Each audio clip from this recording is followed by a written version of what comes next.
This subunit is all about stars. We're going to learn how to classify stars, how we study stars. We're going to learn about star life cycles. We're going to learn about nucleosynthesis, which is how the stars make elements. We're going to learn a little bit specific things about our sun. But before we do that, let's see how we and other scientists study stars. This content page overviews it, but I'm going to clear up a few things that might be sort of confusing. So first you have to understand, what is a star? Well, you know that in the beginning of the universe, all of that energy that was packed super tight, as it expanded and cooled, it created the first elements: hydrogen, tons of hydrogen, and helium, and some other things, but we'll keep it simple. So if you can imagine the early universe, it was just full of these gases, tons and tons of hydrogen and helium. Now, what happened is, since those hydrogen atoms have mass, they also have a little bit of gravity. So if you could look out in the early universe, you would see places where hydrogen and helium atoms are pulling together and forming balls of gas because their gravity is pulling more and more atoms together. Now, if you could fast forward a while, you might get a humongous ball of gas, and that eventually will turn into a star. A star is just a huge collection of gases that are pulled together by gravity. But just a big collection of gases is not a star yet. It has to be so big that the gravity is so great that it smushes all of the atoms together in a process we call fusion. They smash together because the gravity is so strong that they actually smush together in their nuclei and they combine to form new elements.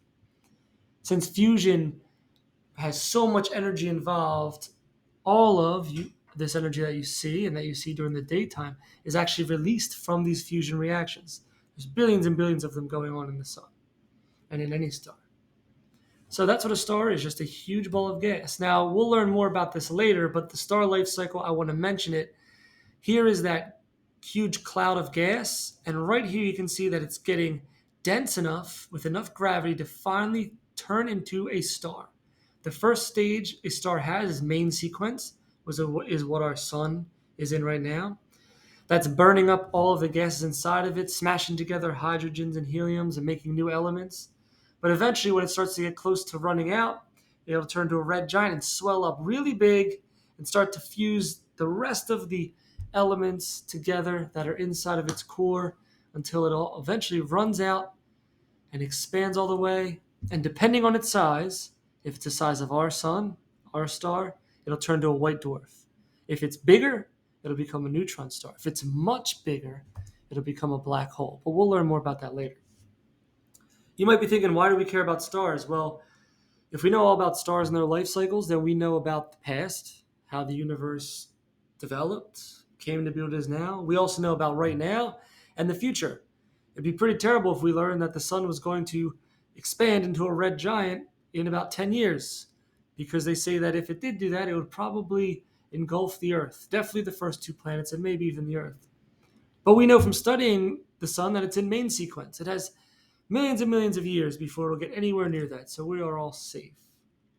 Also, since stars make all the elements that we see, that you're made of, that all of our stuff is made of, it is important to study them so that we know where we came from, where all the stuff in the universe comes from. So how do we study them? Well, we look at spectra. You're pretty good at this. We tried that in our lab, and we could tell what's inside the stars, what kind of elements. Also, we look at interactions. If you're on a very, very far away planet outside of our solar system, you could look at our sun, our star, and see that it has planets orbiting it. And based on those planets, how fast they orbit, how far away they are, how big they are, you could probably use math to figure out how strong the gravity of the sun is. So interactions are important. How the stars interact with other stars or other things in the universe. Luminosity is also important because a brighter star is usually bigger or more massive, more energy. And also the color tells us something. Red is usually the coolest, blue the warmest. But something happens with luminosity here. Let's talk about this. In the content page, it talks about apparent magnitude and absolute magnitude. Now, what's the difference? Well, the apparent magnitude is how bright the star is that you can see from your naked eye on the planet Earth. And if I answer that question, what's the brightest star you've ever seen? You might not realize the answer is it's the sun, right? The sun is definitely brighter than any star you see at night because the sun is so bright that it fills the whole sky with light and gives us daytime.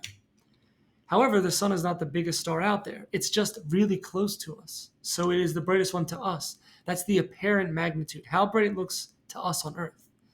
Now, scientists realize that a star way out in space could be much bigger, much more massive than our star, but it might look really dim to us. So they used math to calculate the absolute magnitude. Now, the absolute magnitude, imagine if we could take every star in the sky and put them the same exact distance away, about 10 parsecs, then we would be looking at the absolute magnitude. That way, it puts everything kind of into perspective. There's one other thing I want to mention about that is that the scale is the opposite of what you would expect. The lower the number, that equals a brighter star. It's kind of backwards. So if you look at the apparent magnitude, what we can see with our naked eye, the brightest star is negative 26.8 by far. That's the lowest number. All right. That's the same for absolute magnitude. The lower the number, the brighter the star.